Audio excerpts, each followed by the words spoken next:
Hi, I'm Melita, and this is my channel, The Midnight Librarian, and today I will be going over my thoughts on sibling dynamics in books.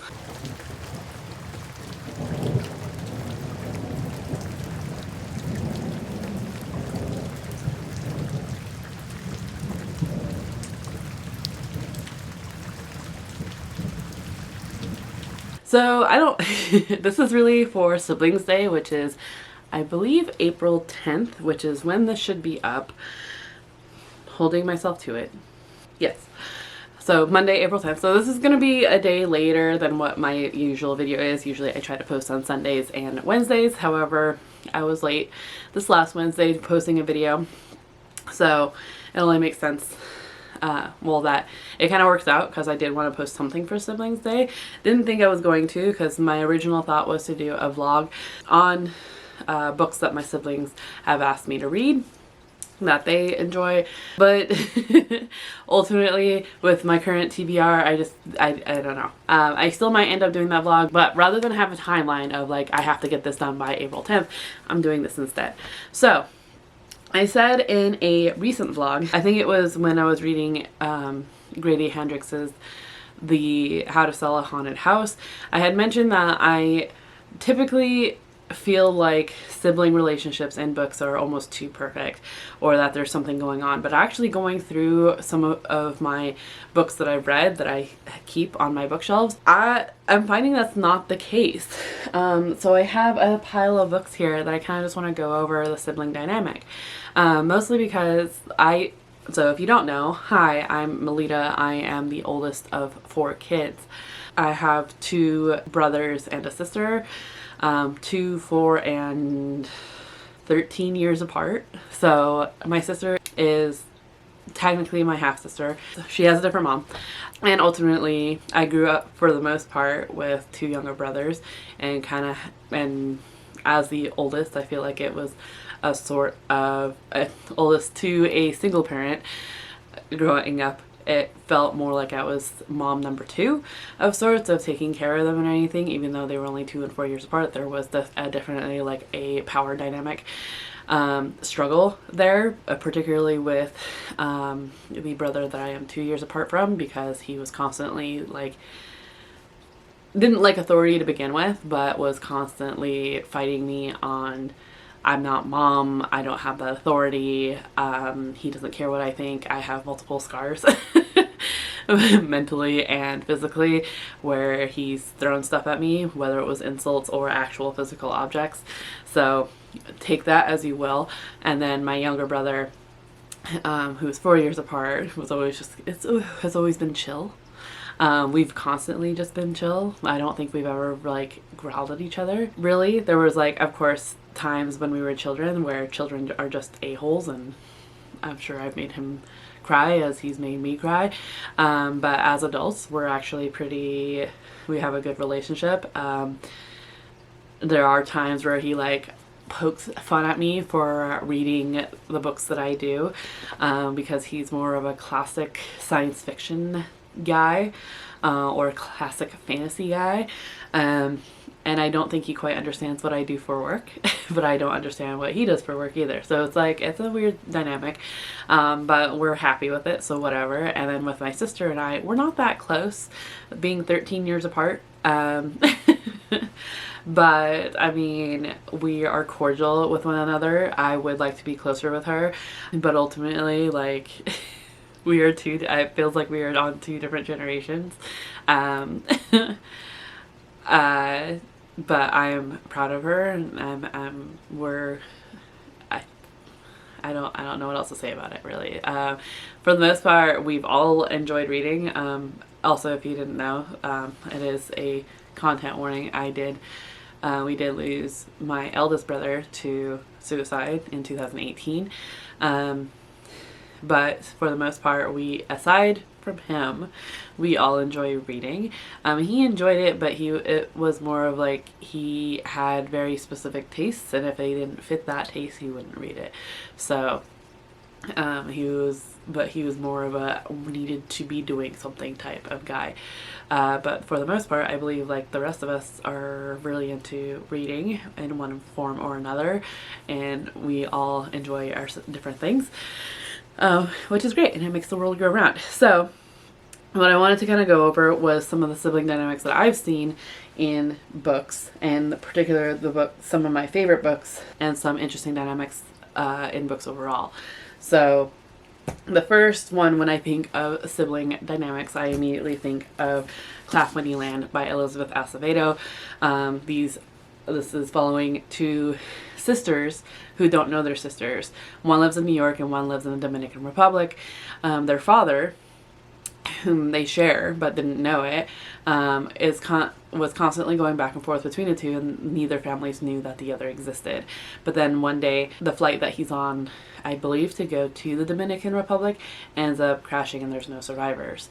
So one sister ends up finding out about the other and going to visit her in the Dominican Republic and find out what it's all about. And of course, there's conflict. There's that weird, like, we're a relation, but how do we didn't know about each other. How do we make a connection? And of course, there's some resentment of just like, my father was hiding you from us. Like, did he love me less? Did he love you more? Like this whole back and forth of insecurities, of the differences, not only like, and the privileges, because one sister lives in New York and is able to do more things, while the other sister in the Dominican Republic feels that she is very limited and isn't as privileged because she was waiting and hoping to be able to get out of the Dominican Republic into America. Yeah, I don't know. It was very interesting. It's been a couple of years since I've read this, but ultimately Elizabeth Acevedo is an autobi author for me. This one in particular was very beautiful, and I loved some of the dynamics that were in here, particularly when it comes to like a strained relationship of finding out you have a sibling from a secret, from someone your parent was keeping secret. Not that I have any experience with that element of it, but the whole, like, how do you connect with a sibling that you're not that close to, whether it's because you didn't know of them or because it feels that way with my sister at times, of just like, we grew up with different moms, so it's just like, okay, how do we make that connection? So that's what was interesting. One that I've read recently that it was my first 5-star of 2023, was Daisy Darker. This is following Daisy Darker, who is invited along with the rest of her family to her grandmother's 80th birthday on a tidal island. They all agreed to go, but they don't have the best relationship. This whole family does not have a great relationship in terms of there's secrets kept, and basically Daisy feels like the only reason why the rest of her family bothers to even go to this 80th birthday party is to ultimately find out what they're getting from Grandma, because Grandma has known for years that she's not going to live past 80. It was something that that she was told, she believes in, and everyone knows about it. So Daisy particularly feels that everyone in her family is basically just going because they want to know what they're getting from Grandma, and Daisy ultimately loves Grandma. So it turns out that this is a murder mystery because at midnight on Halloween, Grandma's 80th birthday, Grandma ends up dying. And then every hour after midnight, someone else ends up dying, and secrets need to come out in order. Everyone's keeping secrets. This was really, the twists and turns completely threw me, but ultimately the sibling dynamic, it's the understanding each other's faults that in here, of just like understanding them, not agreeing with them, but not willing to pick a fight. So you drop it because you know it's going to lead to a fight if you, like, with certain things being said. That is what I ultimately felt in this book, and I particularly understand this. I think any sibling would, to a degree. Like, each sibling in here had their own dynamic with each other. So Daisy is like the youngest child of 3. She has 2 older sisters. Can't relate to that as being the oldest sister of 4, but I understand that each sibling has their own personality, and there's qualms with some of those personalities, something that clashes. Sometimes they do clash, sometimes they work together. And there's also that parent-sibling relationship as well, of like these siblings are going to treat each sibling differently, right? And ultimately, like, a parent isn't going to want to. They don't want to treat their children any differently, but I mean, each child is different. Each sibling has their own relationship. Each sibling has their own personality, so you have to treat them different in order to gain that relationship. I know particularly with our oldest brother, it constantly felt like there was things that I skirted around because I didn't want to start a fight. Or there was things particularly that both our youngest brother and I would understand would pick a fight, or like knew that our oldest brother was going to pick a fight, and we would protect each other.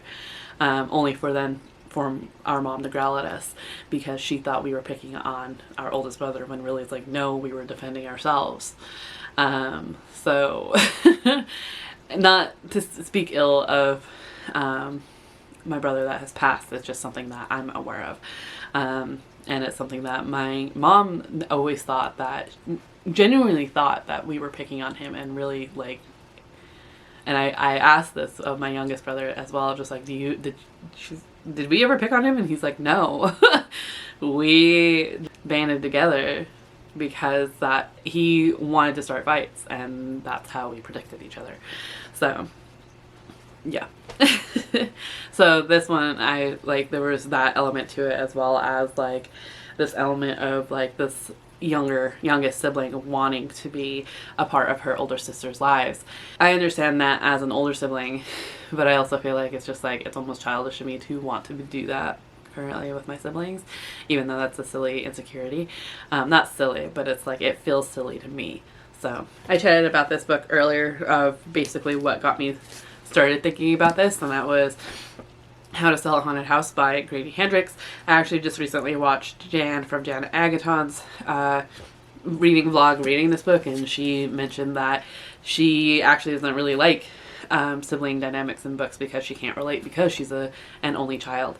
And I honestly think, so before I said that, I tended to think that a lot of books treated sibling dynamics very like, oh, like the siblings are perfect with each other or something like that, and so it always felt unrealistic. And it wasn't, for some reason during the reading vlog where I read this book, I was thinking that I really connected with this because the sibling dynamics were very like tumultuous, and there was a sibling rivalry, and there was constant back and forth between how each parent treated the child, and as well as the misunderstandings that happen with communication between siblings, as well as between parents and their children. And for some reason, like at the time, I was thinking that all other books like not overhyped, but like, or over glorified sibling dynamics, and it always felt unreal and too perfect. And really, I don't think I've ever read a book like that. I don't know why I said that, but I still really like the sibling relationships in here, particularly when it came to the miscommunication, when it came to each sibling thinking that what happened in their childhood happened differently than how the other sibling had it. It's these different perspectives. And that's one thing I really enjoyed about this book, was like understanding that each sibling is going to have a different perspective of what happened in the past. Yeah. And the same with the parents, right? And it's that same dynamic of like, each parent is going to treat the child differently, each child differently if they have multiple. So, and I know that, what was it? Someone had mentioned to my mom, like, you don't have three like sibling children that are you don't have three children that are siblings. You have three independent children, because she always tried to treat us individually, but at the same time never wanted to play favorites, right? But without that understanding, she confessed to me at one point that she put more pressure on me because she felt like I could get things done, that I understood what she wanted and I could get them done, as opposed to my brothers, who had to have more leeway or had to have more understanding. So there was that interesting dynamic, which I really felt for Louise in here particularly, who felt like she had to work more to get where she wanted to get in life, as opposed to her brother Mark, who she felt was always handed things, and felt like her parents would bend over backwards to make sure he was happy. It was very relatable in terms of like when either my little brother or I got sick, our older brother would get sick too.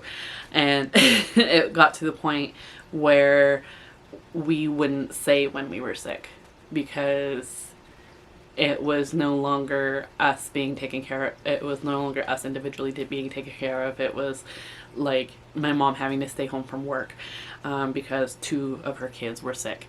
So we never wanted to do that. And I feel like that's speaking ill of my elder brother again, but it's what happened. Like, so yeah, that feels terrible. But like, that was the reality. So this book in particular, I liked the messy relationship.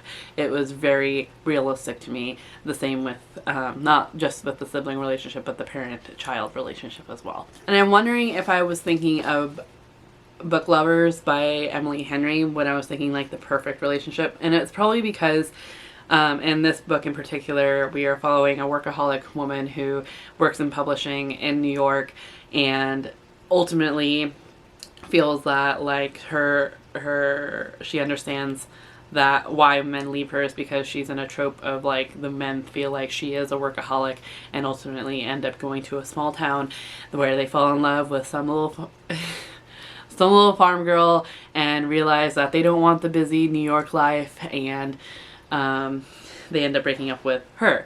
But she ends up being convinced by her sister to take a break, go on vacation with her, because her sister is pregnant with her 3rd child, and she wants more time with her before this 3rd child comes. The older sister, Nora, will do anything for her baby sister, and ultimately it's that like older sibling dynamic, right, of just like taking care of the younger siblings.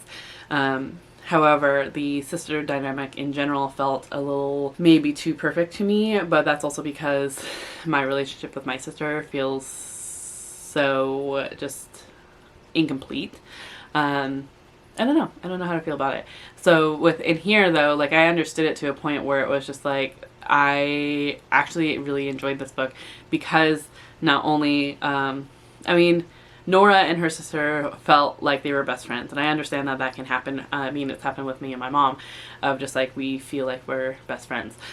We tell each other everything. But there's elements in here in particular where I really appreciated the fact that Nora ends up getting like a cold splash where her sister says that she's a workaholic, and it's like this like wake up call of just like, she doesn't know who I am. She doesn't understand me. And that I really felt for Nora, and like my heart dropped for her in particular. But it was also this like odd element in terms of her baby sister doesn't need to be taken care of anymore. She has her own family. She has kids that she knows how to take care of herself, that Nora does not need to protect her anymore.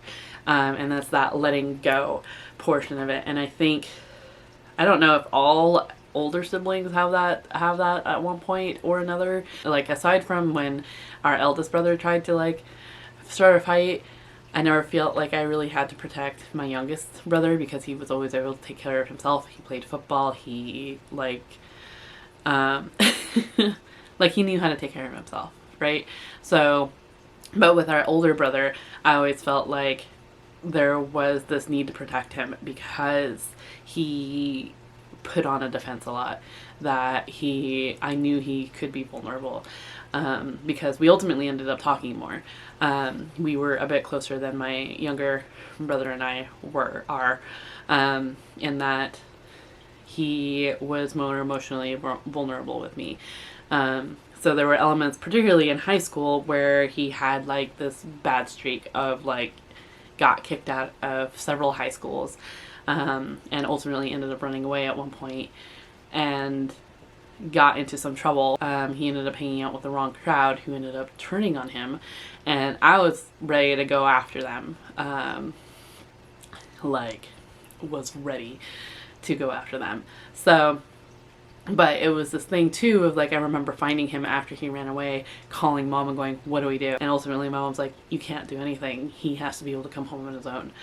And it's like that moment of just like, I am completely useless. Love in the Time of Serial Killers. I feel like Phoebe, so she has this like has a brother. She ends up going to Florida because their dad ends up dying, and they have to take care of the house. They have to figure out what to do with the house. It's not so much sibling rivalry though in this one, because Phoebe and her brother are a bit estranged. She went with her mom, and he stayed with her dad when they divorced, which is so strange to me. Like, even with The Parent Trap, when that happened, I'm just like, does that happen? That feels so wrong to me. I don't know. It just feels weird to me. I'm sorry. My foot is completely asleep and it feels like just a dead limb right now. Completely useless. She has some relationship with her brother. I want to say they're estranged, but she has some relationship with him in terms of, like, they kind of make fun of each other. They understand each other to a point. But I think there's that awkwardness in terms of she's not sure, like, when she gets in at the house in Florida at like 2 a.m, she wants to move her writing desk inside because it's on her car. But she doesn't feel comfortable calling her brother at 2 a.m, which I feel like I would definitely call my brother at 2 a.m. and go, help me get this thing off the car. And he'd be angry at me going, what? No, just wait. And it's like, no, we'd have that whole argument. Sorry, pins and needles. Oh my goodness. Why? But ultimately, like, you see this growth between the two as, like, ultimately she's living in their father's house as they're cleaning it up to ultimately hopefully sell it. The next door neighbor, she ends up thinking is a serial killer. It turns out it's just Sam Dennings, the guy that lives next door, and she ends up getting closer to him. But as she's getting closer to him, she's getting closer to her brother, and that's ultimately what I really enjoy about it as well. Not to mention that she's a plus size character, so there's that element that I also relate to. But her and her brother's relationship in here, it grows, and that's something that really I appreciate, particularly because towards the end of the book, you know, he ends up seeing how she's doing because of the whole third act breakup, and she ultimately goes like, she doesn't think that ultimately, like, everyone thinks that she's completely and utterly obsessed with true crime, that, you know, she thinks that maybe people will think that her defending her thesis would be silly and like inconsequential, but then finally has the courage to ask her brother, like, hey, can you and your fiance come to my defense, or come to her. Yeah, I think it's called a defense, right? When you defend your thesis. And he's super excited. She's super, like, his fiance super excited. It's like super cute and super, like, and I absolutely love it. A book that doesn't have siblings as its forefront, but has the sibling dynamic that I absolutely think was utterly adorable was The Very Secret Society of Irregular Witches by Sangu Mandana. I listened to this and it's a beautiful narration. I forget who it is, but I'll have the name of the narrator down here. But basically, I wasn't even done with this yet and had to go get a physical copy, which is similar to A House with Good Bones, just saying. As soon as I'm done here, I'm going to go see if my local bookstore has it. But this one in particular, where you're following Mika, who is a witch in England. But from her understanding and her lessons growing up, witches aren't supposed to hang out with each other at all. It causes bad things to happen. It causes human or non-witches to notice them, and bad things happen when that happens. As her job, she pretends that she's a witch on YouTube. So someone ends up seeing this YouTube channel of hers and believes that she is a witch and calls her to come tutor 3 children. Mika is concerned because she thought she had everyone fooled. And she ends up going to this house out of curiosity. And it turns out that these 3 adopted children are in fact witches and they need a tutor. They are being taken care of by an odd sort of group. We have a housekeeper, a grumpy librarian, an eccentric I don't even know what I don't think his job is anything other than like being married to the groundskeeper of sorts. But ultimately it's this found family sort of element. These three girls are adopted from different places around the world. And ultimately the narrator of this book does a great job in being able to tell, like, parse out, have a voice for each one, right? That was one of my concerns when going into this audiobook, was that I wasn't going to be able to tell the difference between the girls, because I feel like children in particular are a hard one to be able to narrate because all of their voices sound fairly similar. At least that's what my experience is with narrators. I say that, but I'm probably gonna like think on it and go, well, I don't know what you're talking about. But ultimately, this narration is fantastic in that each girl gets their own voice. You can tell them apart. I already forgot their names. The only one that I can remember is Terracotta. But ultimately, they are absolutely adorable, and they have, of course, sibling rivalries. Each one has their own personality. The oldest one is very into books. And of course she kind of acts as a mother hen of sorts.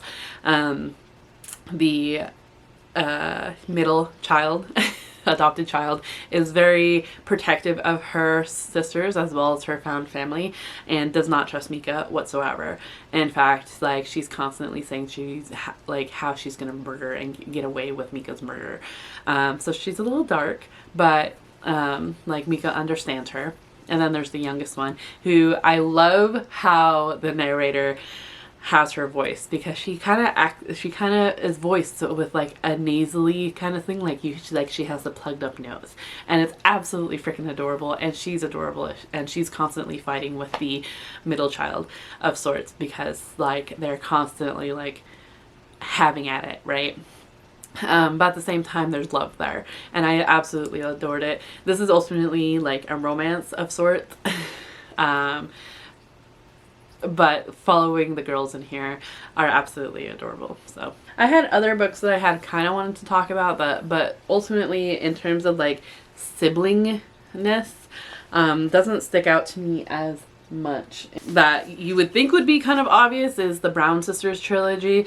This is a romance trilogy where basically in each book we are following each sister. We are following from the oldest of Chloe Brown and going to the youngest Evie Brown, with Danny being in the middle, and following each one as they embark on their own romantic adventure, essentially. That's not like the ultimate goal, but that's what ends up happening in each of one of these books. And I think that was part of my thing of reading these. So I do have a full review video up if you want to go check that out. But ultimately, one of my main complaints with all three of these is that I wanted more of the sister dynamic. Like, of course, each one during the third act breakup ends up going to her sisters and getting consoled and cared for by each of them. But ultimately, I wanted more of that throughout each of the books. I just wanted more of their relationship, of how, how did they grow up? How did they fight? How did they, I wanted more of it. And this one kind of glossed over them. It wasn't about the sibling dynamic at all. It was mostly about their romance, which I get because ultimately these are romance trilogies. But it still would have been nice to have that sibling dynamic. For the most part, every other book that I've read that has siblings in it kind of follows in the same vein, in that the sibling dynamic isn't the main thing, so it's hardly even thought about. That like the characters might as well be only children. In a similar vein, though, there's some others that it's not bad, but it's there's obviously some elements of the sibling rivalry or sibling relationships that affect the main character. The one that immediately comes to mind is the Hunger Games. Katniss wouldn't have gone into the Hunger Games if it weren't for Prim having her name pulled. And ultimately that's why Katniss ends up doing what she does, is to protect Prim. Similar is that Akata Witch. Sunny in Wazwe has albinism, and it turns out to be a leopard person in Nigeria. And some of her family dynamics are very interesting, but she also has these sibling dynamics as well. And it's not until later book, we get some of it in here in the first one, but I particularly remember it particularly from the second one and the third one, that we see her relationship a bit more with her brothers. So ultimately, like, it's there, it's just not the main focus. Same with What Moves the Dead by T. Kingfisher. Ultimately, we're following the main character, who is called To the House of Usher by Madeline, because she feels like she's on her deathbed. She's very sick, and ultimately her brother is her caretaker, and there's something up with their dynamic. Like, of course, her brother wants to protect her, and our main character, Alex Easton, is kind of confused of just like, there's something up with Madeline. Why don't they see that it's as bad as they say it is? But there's also something up with her brother, and Alex is trying to figure out what's going on. So ultimately, the sibling relationship isn't the main thing, but it has elements of it. Same with Firekeeper's Daughter, by Angeline Booley. Our main character, Adonis, has a half brother who she's fairly close with, and even though that their sibling relationship is fairly interesting. It's another one that I almost thought was too perfect in a way, of just like they can't tease each other, but ultimately, like, they're very friendly with each other. They're like each other's best friends. However, that's it does affect her to some degree. So yeah, I don't know. That's some of the books that I think, particularly, I don't know if this makes any sense at all. I don't know where I was going with this. I just wanted to talk about sibling dynamics. I think they're interesting, particularly when it comes to the psychology, and particularly when it comes to the relationship between the siblings themselves, as well as their relationship with their parents. So yeah, just, I don't know, felt like talking about it. Yeah, if you are a sibling or an only child, please let me know. And if you are a sibling of any sort, let me know if you're the oldest, middle child, youngest. I'm just curious. You don't have to tell me if you don't want to. Otherwise, let's go ahead and put, I don't know, like a star emoji. I know that has nothing to do with anything I just said, but I don't really like the people emojis, but for some reason, like, star emojis was popping to mind. It's probably because this is like the book that I'm seeing right now. So let's go ahead and do that. Otherwise, what book in your mind has a really good sibling relationship? I know that, or not really good sibling relationship, but an interesting dynamic in terms of the sibling relationship. I know that I've heard good things about The Vanishing Half. It's one that I've been meaning to get to and just haven't yet. That is about a sister relationship. But otherwise, off the top of my head, I don't know. Yeah, otherwise, off the top of my head, I don't know which books have really like a sibling dynamic in them. It feels like they're very few and far between, that they're either like an only child, or they have siblings, but it's kind of like the trope in young adult books where, like, they have parents, but they might as well not have parents with how much they're able to get away with and do. Similar in that same vein of just like, they have siblings, but they might as well be only children with how little their siblings actually affect their lives. So I don't know, that's just my thoughts. Hopefully you enjoyed this video. It was something a little different and something I had wanted to do for Sibling Day. So yeah, like I said, put a star if you made it this far. Also give this video a thumbs up. Subscribe if you want to see more of me, and I hope that you are in the mental mindset to enjoy your reading. I will see you in another video very soon. Cheerio.